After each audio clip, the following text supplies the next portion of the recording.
Welcome back to On the Couch. I'm Maria Brasco. And I'm Benny Pinella. Depression and addiction and suicide plague our youth.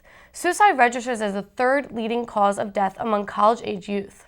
According to a study by Emory University, 1,000 college students commit suicide per year, with 1 out of 10 planning for suicide.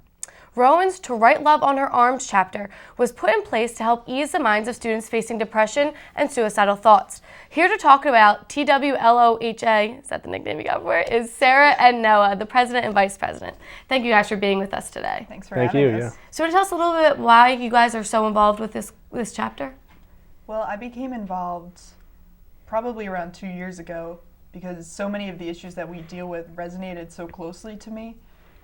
It's not just like depression and suicide. We delve into addiction, eating disorders, self-injury, but we also focus a lot on recovery and hope. So based on those core issues, I mean, there's really no way I couldn't get involved. It was just something I was really passionate about, and it helped me find my way to the e-board. Yeah, what about for you, Noah? Those same things were things that I was always passionate about as well for the past several years, and I was always interested in the organization even before I realized that Rowan had a U chapter here. So when Tualoha had a vendor table set up one day in the student center, I found them and I immediately knew that I wanted to be on the e-board, that it was something I wanted to get involved in. So for people who don't know what To Write Love on Her Arm is, do you want to tell them what it is? Sure. Do you want to? Oh, I gladly. I'm gonna let you shine. Oh, stop. To Write Love on Our Arms is a nationwide organization that we represent here as a chapter that aims to spread awareness about suicide, addiction, self-harm, depression, all those things that are huge problems in today's society, both young and old. And we tackle the stigma that are attached to those. We try to approach what the recovery to those issues, and ultimately provide a support for anybody who's dealing with those things.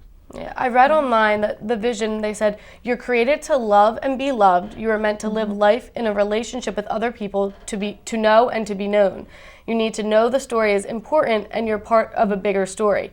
You need to know that your life matters. And I think that is like a very, very important message, and it really hits home for many people.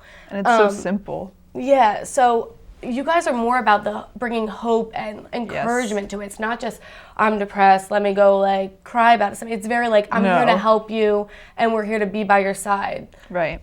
We strive to have an open discussion about these topics. We do like to stress though that we're not a group therapy. We're not the help.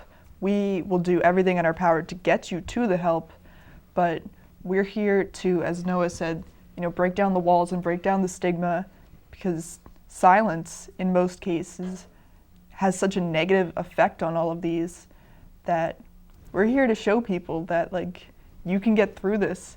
Recovery is possible. There's light and hope, and exactly as it said, your life is important and it's meant to be lived. Yeah. Now, really quickly, and I don't want to take anything away from the positives of it, but why do you believe that depression, addiction, and suicide are so prominent among college-age students? Why specifically those three? Well, it's been shown. They've done numerous studies. There was a study in 2011 specifically where I believe they sampled public schools, private schools, small schools, big schools, and there's a median of about 35% of students struggling with depression. As she said earlier, 1,000 students commit suicide each year. These are huge topics, but no one really seems to be addressing them. You only hear about it after something's gone wrong. So we want to prevent that. We just celebrated National Suicide Prevention Day, September 10th. So it's not just those, but I mean those seem to be what we put the most force into. I think something that has came to light recently is that when you think of depression, when you think of anxiety, when you think of all these hard topics, sometimes you don't picture a cute little blonde girl who goes to an Ivy League school. And I know recently it comes in the news more and more that it's not just these delinquents and people that you would assume have problems. It's kids that come from great families and they still have issues. And I think it's amazing that you guys want to take and break that stigma away and say it doesn't matter who you are, where you come from, it's okay, and we can encourage you. And I think that's really great. Yeah. Right. Especially in those cases too, because I mean, obviously everyone's different, but especially in cases like those, when on the topic of stigma, some kids will see themselves and they'll see their positions and they'll think, oh well, I shouldn't feel this way. I can't get help because I'm not supposed to be feeling this way, and I should be. If I'm going to an Ivy League school, I'm supposed to be smart and I'm supposed to be, driven, and So those are things that might hinder them trying to look for help when really it's the opposite. You should get help regardless of your position. Right, because mental illness doesn't discriminate. These issues affect anyone and everyone. It's not like what you said, the stereotypical, I don't know, delinquent or... I feel in so many movies in the past, portray a depressed girl with dark black hair, it's cut wrists.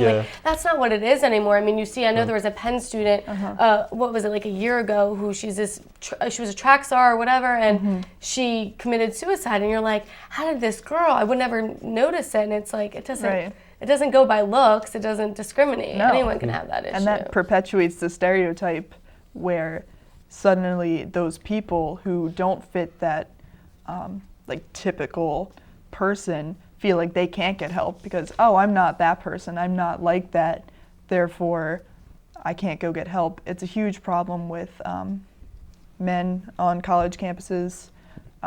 There's a really big rise in body image and eating disorders among men, but so many guys think it's a woman's problem or a woman's disease, and the help just isn't there for them. Now, as president and vice president, you've obviously been in the group for quite some time. What have you seen in terms of growth and being able to fight these these three things on campus? Well, I haven't been here since 2012, but from my time here, we've grown from just just a handful of regular members to about 20 to 25 consistent people weekly, and that number fluctuates obviously due to midterms and finals.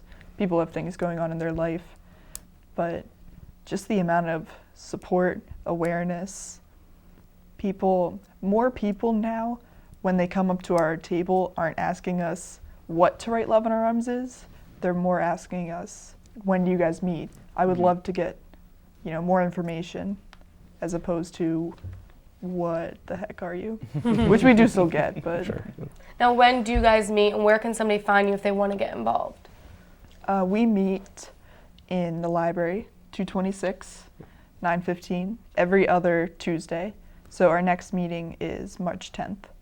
And I have to put this out there, even though it says To Write Love on Her Arms, guys can come, girls can come, it doesn't matter who you are. Nope, no guys. Just want to make sure. No, just kidding. We do not discriminate. Anyone can come to this. I fit the male quota. We have.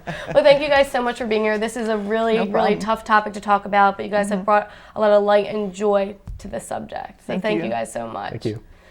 We would like to close out by saying you've got to check out To Write Love on Her Arms. And we will see you next time on the Couch. Thank you very much for watching.